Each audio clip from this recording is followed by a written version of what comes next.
y'all. Welcome to the first episode of Dear Women, I Got Y'all. Oh my God, I'm so excited. So Dear Women, I Got Y'all is a podcast about elevating and inspiring women on all walks of life. And this is going to be through like really transparent conversations with some really dope people. And today's conversation is all about content creation, the in and outs. What does it mean to be self-represented versus management in the post-influencer era? And I have somebody so dope to introduce you to. So let me get into our guest real quick. So she is like a trailblazer in content creation. She just hit 400K. She talks about self-care, glow up, relationships. She's a Pilates girly. And she's actually the main reason why I started monetizing on social media. I don't think you knew that. But I didn't. No. So let me introduce you guys to Jazmin Turner. Hi, y'all. Oh my gosh, I didn't know that. Yes, girl. I am so happy to be here. The first episode. I feel so honored. Oh my God, We're gonna have a good conversation. We're going to have a good conversation. But yes, you were the first. Like after my meeting you, I met her for the first time off of social media. Yes. After talking to her, she gave me some tips about like my content. And I was like, okay. You need to be doing this. And you were already monetizing. And I had it. And I was like, yo, I have 120,000 followers and I'm not monetizing. I took your tips and I ended up monetizing like within the first month. So I'm like super excited. I didn't know that. That makes me happy. Yes. Okay. So let's drive into it. Okay. I want to talk about your creator journey. Like I always like to say that there's two type of creators. You have the creator who just fell into it, right? They just fell into content creation. And then you have the people who are like, I'm going to quit my job and I'm going to be a content creator, right? So let's talk about like your journey and like what would you do different, or if you would do anything different, what would it be? So I'm definitely in the first category. I kind of fell into it. And I've like talked about my story like multiple times. But I was in business school. I just came from law school. I just dropped out of law school. Damn. And I was in business school. I was going to do the consultant thing. And obviously you have a lot more time in business school than you do in law school. Downloaded the app and I loved it. Like it was the first app where I felt like, I'm talking about TikTok. But first app that I learned stuff off of. It was positive. I saw the morning routines. I saw the Pilates. I saw manifestation. I saw like that. Like, but I didn't see any of us doing it. I never saw a black girl going to Pilates and waking up and doing morning routines on TikTok. I saw it on YouTube. I saw the weekly vloggy girls. I saw that, but I didn't see it on TikTok. And I was like, I have been doing this. Like, this is just my life. I just like don't show it. So I just like started uploading it and I genuinely loved it. I loved it so much. I uploaded every single day for 5 months straight. And then I just started getting brand deals from it. And then I started getting paid to do what I love. Girl. And then I got my offer letter from like consulting. And what I was making on social media was comparable to what I was making if I were to go post-grad. So I just went full time with it. I went full time with it. So the only thing that I will say, if I had to like go back like on my journey, is not necessarily my journey, but I want to talk about like that second group. I feel like it's a lot harder for people to grow that want to quit their jobs, quit their day jobs and just become a content creator. Because what I truly believe in is women resting. I believe in self-care. I believe in pouring into yourself. And that passion just happens to come out in the form of content creation. I feel like when you start looking at the money that influencers make, which we'll get into that, but that's when it starts to come inauthentic and it won't carry you as far. So I don't know if I would have ever changed anything about my journey. I think the only thing I would have changed a little bit was maybe held off on getting management, which kind of sounds counterproductive, but I loved my journey and I love what I do now. No. That's like super exciting. I want to tap into like one of the videos and you just tapped into it a little bit where you said, you don't quit your job to be a content creator. Absolutely. And that's one of the biggest pieces of advice that I give like on a panel or anything. And the reason why I say that is people that quit their job to be a content creator, to me, it doesn't come out authentic. And they're always like, what's my niche? What do I talk about? If you have to look for your niche and it's not natural to you, your followers, your community, social media, the algorithm, they're going to read into that, right? Absolutely. And my biggest question that I hate, and no offense to anybody out there, I hate that question of like, how do you become a content creator? So like walk me through that process. Like walk me through somebody that asks you that and what is your response? Or like even what is your mindset to something like that? So the whole reason, there's multiple reasons, but the whole reason that I dropped out of law school is because I didn't have a why. That was the main reason. You always have to have a why and you should always be passionate about something. So, I would listen to people in law school and they would be going to office hours. They'd be raising their hands and stuff. I couldn't care less about, I couldn't care about law school. I wanted in and out. Yeah. And I couldn't really tell you why other than the money. But then if you were to ask me about self-care and content creation and connecting with my community, I'd talk your ear off about it. Like, but then I see people wanting to like quit their day jobs, and they don't get that we get paid net 30. Yeah. They don't get that there are no benefits like health benefits. You gotta pay for that yourself. You are your own entrepreneur. Yeah. And then they also look at, which is just the not topic that isn't talked about a lot. They look at some of these influencers that become content creators. And if you look at me, yes, I became a full-time content creator, but I was also in business school on student loans. I had all the time in the world to create content. I was very lucky. Everybody doesn't have a lot of influencers, sometimes their parents are carrying them through that. And they do have the money to do so. So it's a lot of times you want to quit your day job, but then you actually look at the people that are full-time influencers, and nobody really quit their day job. If anything, they got to such a point in their career that they matched or made more on social media, and then they were able to like quit it. And it was so consistent. Yeah. So you're so right. It's like, do not quit your day job. Do not. And TikTok glamorizes it. You know, TikTok glamorizes it. And to be honest with you, I really didn't get to a point to be able to be a full-time creator until like this year. This year, I can say I've hit 6 figures as a content creator making money. But last year, it is no way in hell I would have been able to like quit my day job to just be a content creator full-time. Because just like you said, it's net 30. Sometimes I have like a net 60 and a net 90. And for anyone that doesn't know what that is, that means you're not getting paid until 3 months, 2 months, or a month after you've posted content. And sometimes you're chasing, for me, I've chased brands like, oh, absolutely. Like, yo, where's my money? Like I'm about to have my lawyer call you real quick. Absolutely, big brands. And I think social media just glamorizes, like, be a content creator. Even with UGC, everybody thinks that you can just like quit your job and be a UGC creator. All you got to do is build a portfolio, go on Twitter, find a brand and pitch. And it's like, yo, it's not that easy because it's so saturated. So many of us now, like they don't know who to pick. And from a budget perspective, they can go someone that wants $200 and they ask you what your rate is and you're like 3,000. They're like, well, I'd rather go with her because she's 200. Absolutely. And the thing is, with management too, what my management company tends to do, which I see is most, is like instead of every single time a brand deal come in, they'll kind of like wait a little bit until like 4 or 5 brand deals come in and then pool it and stuff. And a lot of times, like I probably now get paid once every 6 weeks. Damn. And it's a lot of money, but it's almost like, I mean, it's not almost like you're hustling. Yeah, absolutely. You don't know when your next check is going to come. And I say that very lightly. It could be 6 weeks. It could be 2 months.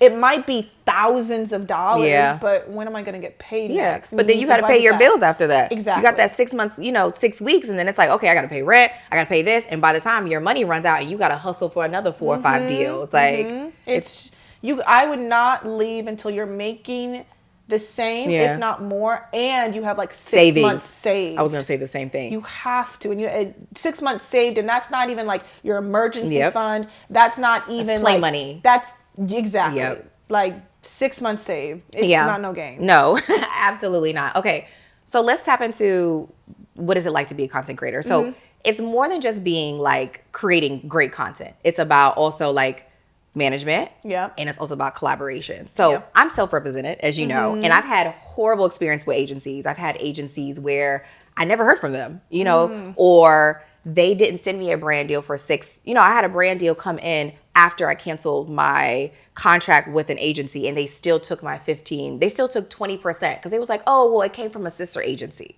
Girl. So I got to a point where I was like, if I have a brand deal that comes in for $4,500 or $7,500, I don't want to give you 20% anymore. So I end up with you. And I stopped looking for management, but you're with management. So talk to people about like what the difference is between having management. What are the pros? What are the cons? And like moving forward, now that you do make like a good amount of money, would you hustle your own deals or would you stay with management? I have found that the whole management question has been on my mind a lot.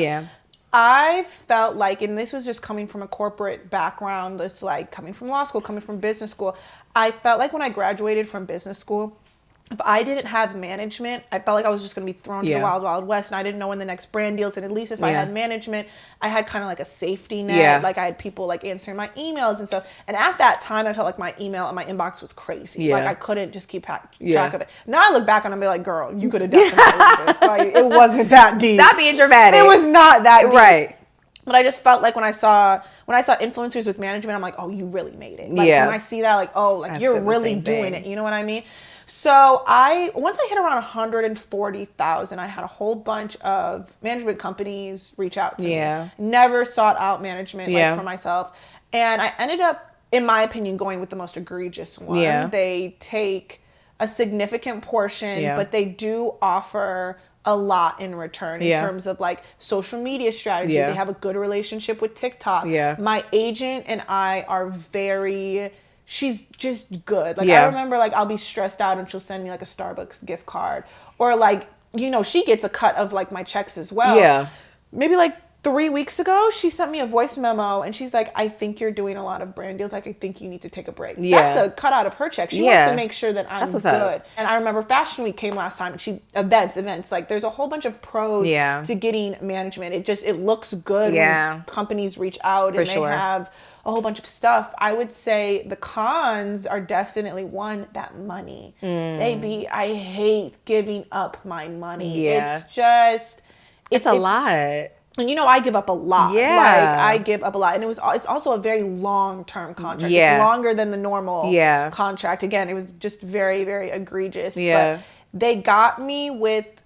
when I talk to a lot of influencers, and you'd be surprised how many influencers have horror stories. I'm one of them. The big ones. Like, this was my first experience with management, and I've never had a horror story. If anything, I've had people care about me. I get access to my emails. I get big box brand names. And I feel like they have grown my social media so much.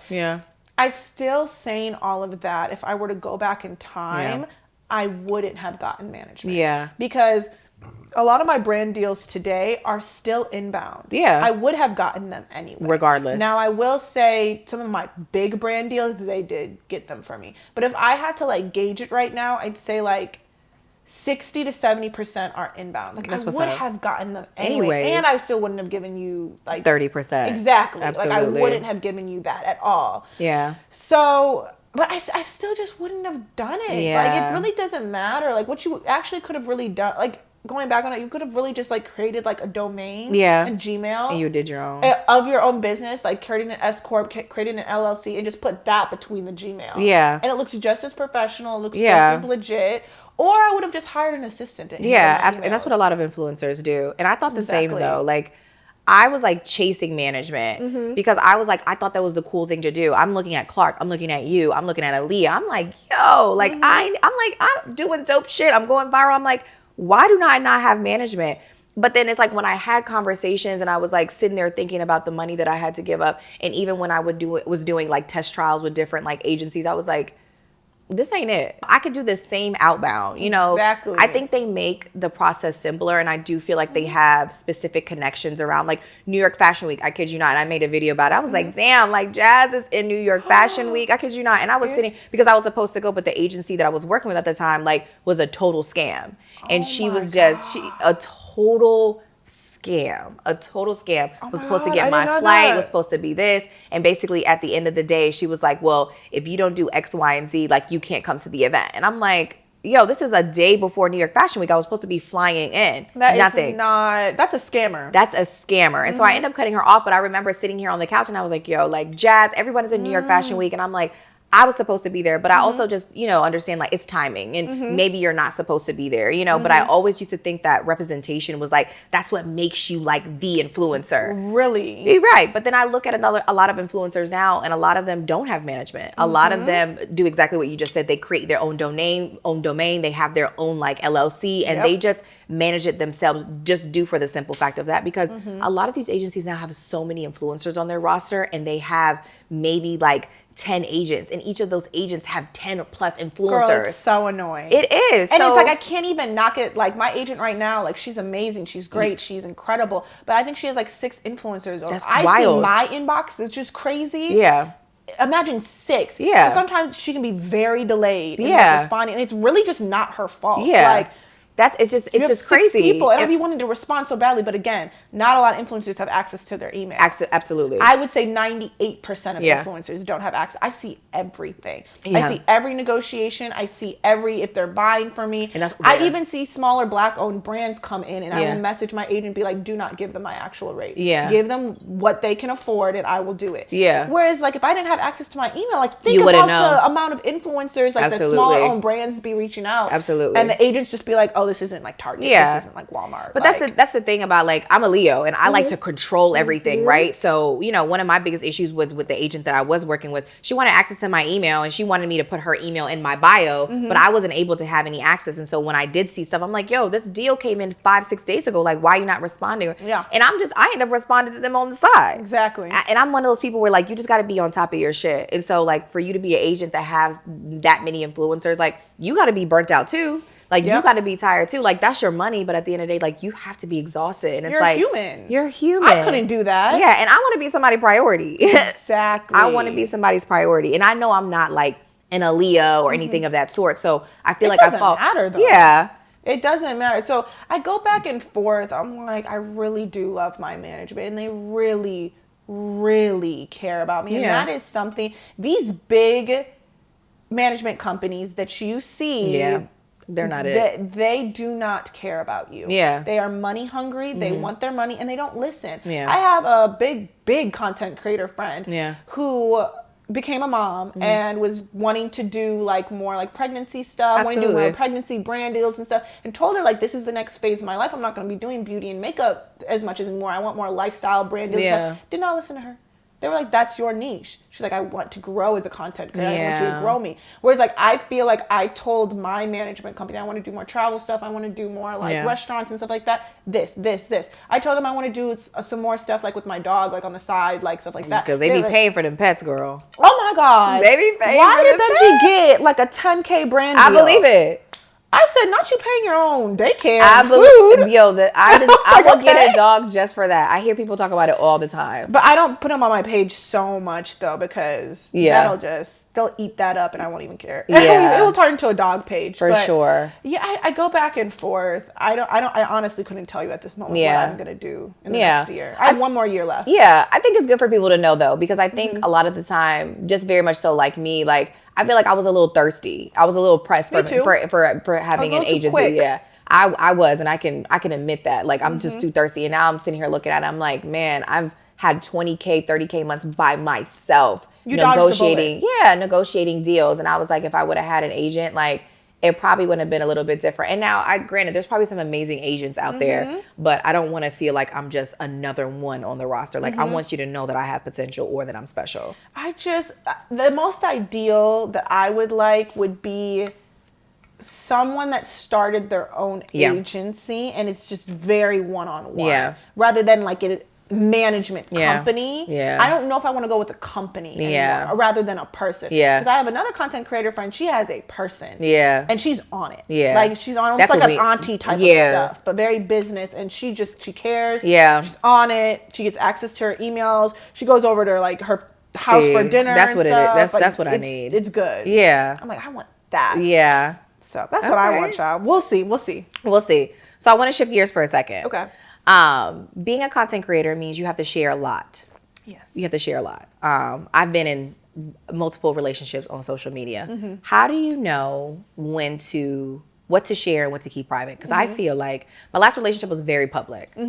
It was so public to the point that when I broke up, I never told anyone that we broke up. So when I started creating content like by myself, people were like, yo, we need the story. In my comments, they were almost haggling me, like harassing me. Yeah, why aren't you telling? You're so transparent about everything else. Like, why aren't you telling me, like, why you guys are not together no more? And to be honest with you, I just didn't want to reveal the story because it was just so, like, it was just a bad story, right? Traumatic. So, now I'm in a new relationship. It's super healthy, and I'm very, like, I'm private about it. And I like it because I'm like, no one's in my business, and I don't have to share my business to you, and I don't have anyone harassing me about stuff. Like, when I do post little things, it works. So, you're in a relationship. How do you know what to keep private and what to keep to yourself? Because I know for a while you would post little things, but you didn't really. You did a little launch. You know, you did a full launch with your man. You went to Miami. It was like, this is my man. You know, I love him. Yeah. Yes, as you should. So I will say one thing I think is the difference between me and you is our niches. Yeah. So yours was based on relationships and healing and like soft life and stuff like that. So I could see why your audience got entitled to it, because it's like that's what they come to your page for. They come to my page for how to become your best self, like how you glow up stuff. Mine isn't. I mean, sometimes I talk about relationships and stuff like that, but you don't come to my page for that. Yeah. I would say with the thing with TikTok, which is why I kind of was apprehensive about YouTube, is TikTok is such short form content that you can be very open on TikTok, but at the same time, I only put out what I want you to see. Right. Whereas like YouTube is it's so open. Like they can catch everything. You know what I mean? I don't know how Instagram is because I'm not really on there. But with TikTok, I've been able to. I mean, I sit down and I talk about glow up stuff, or I do my makeup routine. Like I'm never really like showing my life or talking about relationships. So it's been very easy for me to balance it. But when I did like hard launch a couple of vlogs with him, I had some like crazy comments like he's fine, like all this, and I'm like I'm an Aries. I will blow everybody up. Like, I will fuck your shit up. Don't play by my man. Like, do not do that. But I don't know why I have this, like, I don't know if you see it, but I felt like I shared my boyfriend. I shared my relationship. But I don't know if it's just because he didn't talk in it or it was my perspective. I felt like I created enough of a boundary to where it's like... Yeah, I agree. If something, God forbid, were to happen and he were to be on my vlogs and someone were to... I don't know if everybody would ask where he would be. Yeah. You know what I mean? Because it's very subtle. It's very, very subtle, and that's just not what you come to my page about. So it's like, I mean, if I stopped talking about glow up and like how to they'll be like, where is this content? Yeah. Whereas if I took my boyfriend out of it, they wouldn't say much.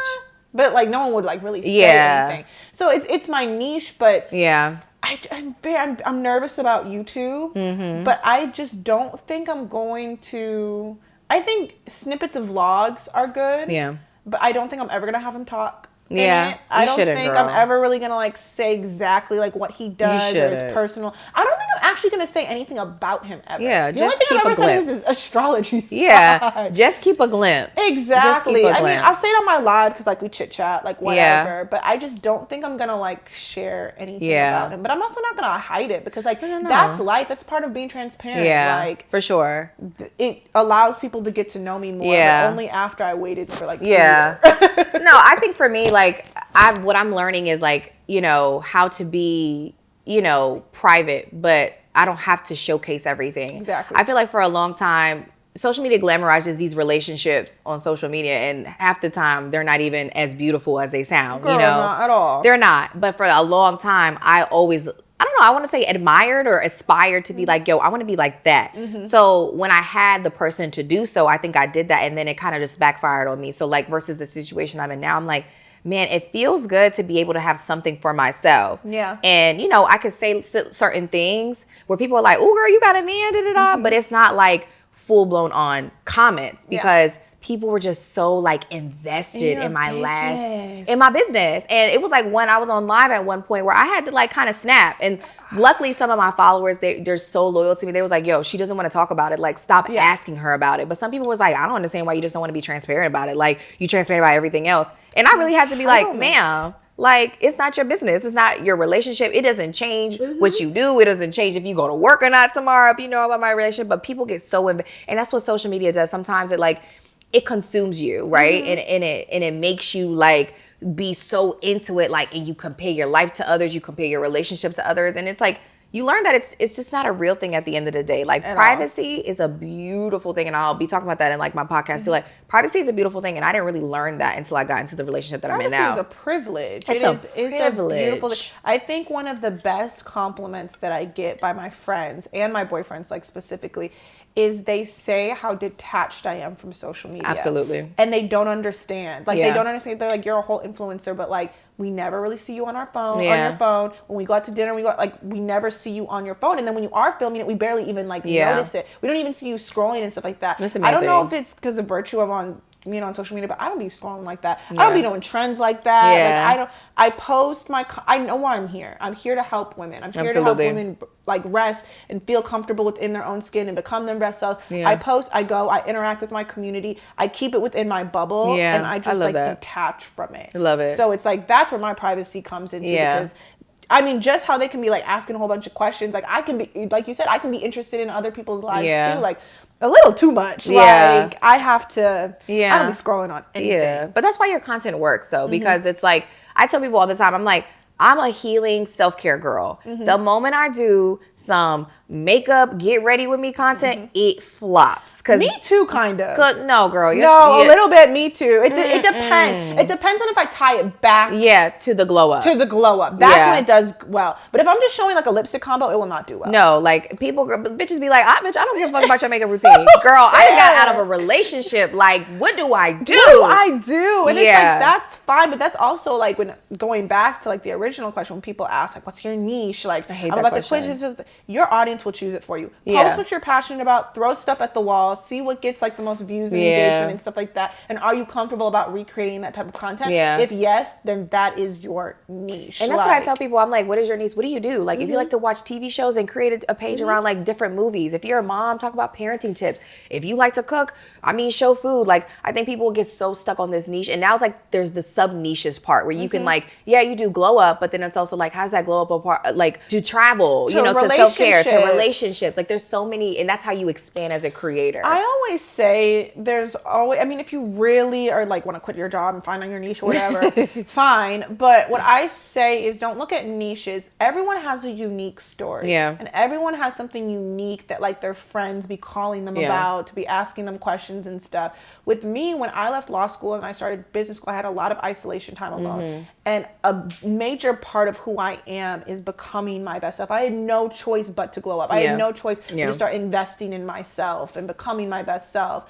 That is what makes me different, and that's why I can speak on it. Whereas like you, when your relationships and stuff, I bet your friends call you for relationship advice. You're that relationship friend. So you can like speak on it. So if you're trying to find your niche, you have to ask yourself, what do your friends keep asking you about? Like what is something about your journey? Like, are you a single parent? Like, then speak on that, because you can really speak on that. Do you have a beautiful home, and every single time somebody comes over, they're like, where did you get this? Where did you get this? Start creating content on that. Don't be so specific. Like, I need to be in beauty. I need to be in fashion. Like, you have something unique about your story, so stop trying to fit into beauty and makeup. Start speaking about that. It'll blow up. For sure. Because people will see that. I love it. I love it. So as we come to an end, I really want to talk about, and nobody's really talking about this, is this post-influencer era, right? The post-influencer era is like, the influencer industry eventually is going to change, is going to shift, and is going to come to an end. What does the post-influencer era look like for you? And like, how should you start setting things up in place so you're like, you're kind of still good in a sense, because brands are going to stop spending as much money with certain creators. They're going to want to see conversion, like these affiliate links, subscriptions. Like those are things that like brands are really starting to look at. Like, what advice would you give to creators that are either new to the space or just like, like OGs, I guess, in a sense? I think about this all the time. When I was just like in law school, when I was in business school, it was always 5-year plan. This is what's going to happen. In hindsight, like, you tell God your plans and he just giggles and laughs and cackles. Like, he's just like, sometimes he makes it happen, but sometimes he's like, girl, because if you were to ask me 5 years ago, this would be what I'm doing. Like, no. So I've gotten like less on like 5-year plans and like, this is going to be the vibe for this year. Like, this is like what I want to accomplish. But then I get nervous because I'm like, where is this influencing stuff going? Like, what am I going to be doing when I'm like 30 years old? And then like, this is how my like mind works. But then I look at like people like Jackie Aina. She started like 14 years ago, like 10 years ago. She's still doing it. But the thing about her candles, Forever Mood. So I think influencers, you really got to pick a product. You've got to pick a product. Because if YouTube went away today, she would still have Forever Mood. Like she would still have it. She would still probably have her other investments and stuff like that. My personal plan right now is to make as much money as I possibly can, start investing in real estate, start investing in stuff like that, and just having passive income. And then like, that would be like my plan. You know what I mean?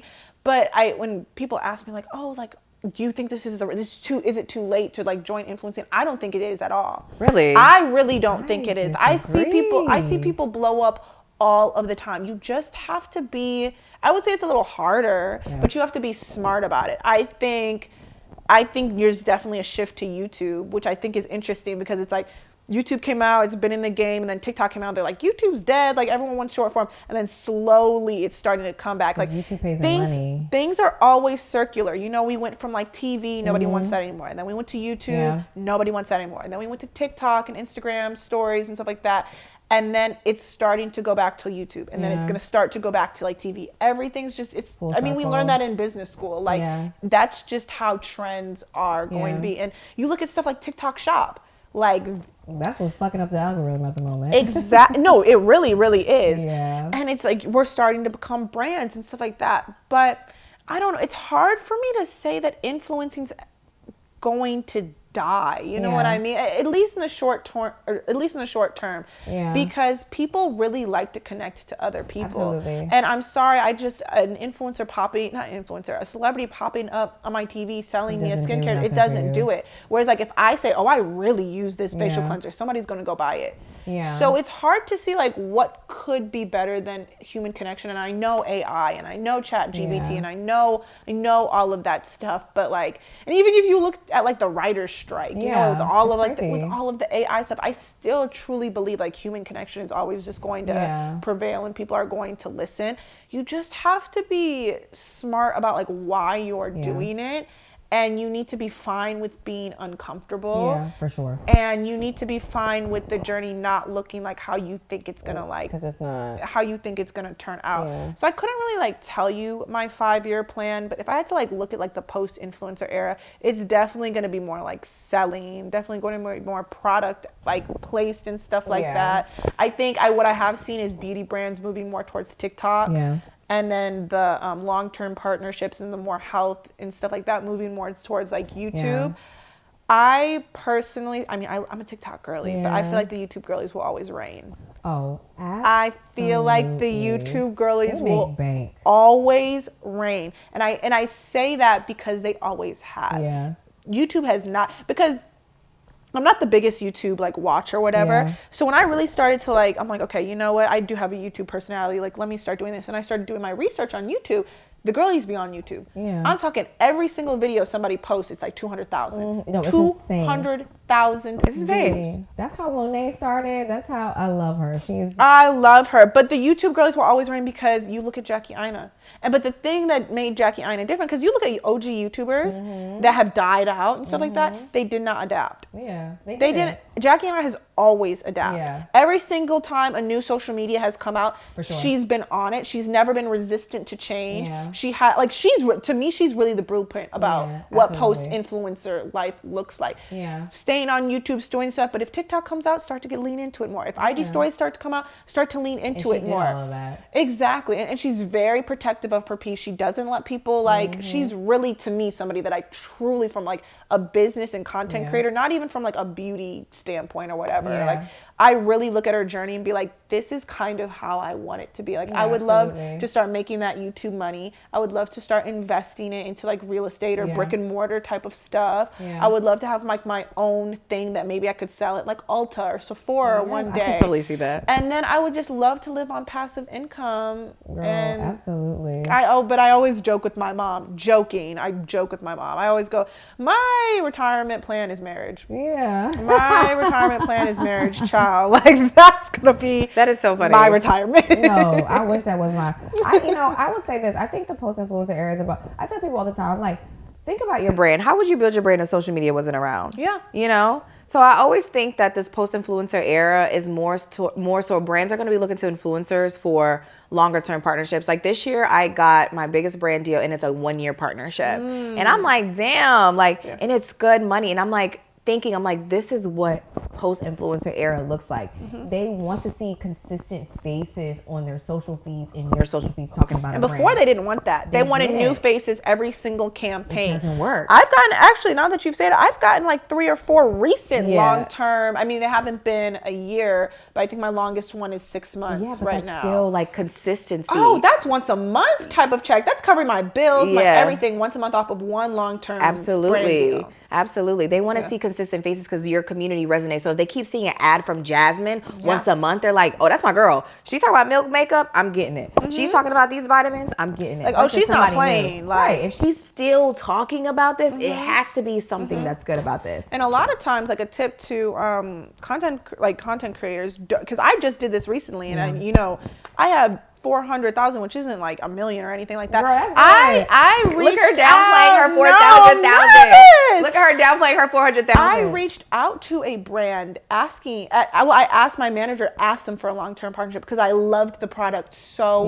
much. It was Dermatica. Yeah. And they just did like a one-off and like whatever. Like it really changed my skin. Yeah. And it really helped me. And I truly believe like with somebody like me that like just got out of like school, doesn't like still figuring out their insurance or whatever, to be able to get like tretinoin and like access to a dermatologist without insurance and it get delivered to my door this sounds like an ad. That's why I hate it, because it really doesn't. No, but it's genuine. It's really genuine. I reached out to them. I was like, Emily, reach out to them now. This changed my skin. Reach out to them. 6-month partnership. Yeah. Easy. Like that. And the fact that it was that easy to get a long-term partnership out of them, it was like, oh, you're really shifting towards this. Because I don't think you would have said this a year ago. That's what brands want. Funny story. I was in New York this weekend, and I went to a La Roche-Posay influencer event, and I didn't want to go because my face has been breaking out. I've been putting all this content about my face has been breaking out so bad. Like I was crying in my hotel room to my boyfriend an hour before. I was like, I can't go. My face is breaking out. Well, I happened to be there, and I ran into the social media director, and I was and he was like, oh my God, thank you for coming. And I told him, I was like, yo,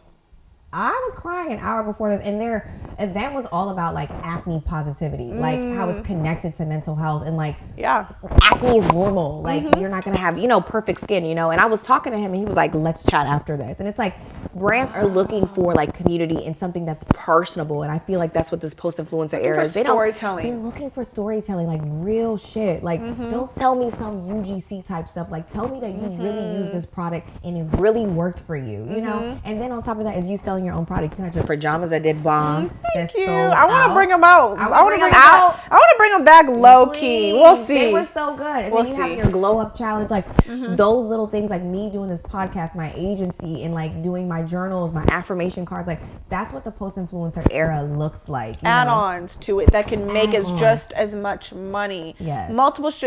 That's what multiple streams of income looks like for an influencer. Absolutely. It looks like multiple platforms. Absolutely. That's what it is. Like when you talk about being an influencer, it's our multiple streams of income. Like Instagram's a stream of income, TikTok's a stream of income, YouTube's a stream, our podcast is just exactly like those are our streams. But I still feel like that product, you know what I mean, is so important, so important. Oh my God. This was fun, right? Cheers. No, this was gonna be like the best podcast. This is gonna be the best.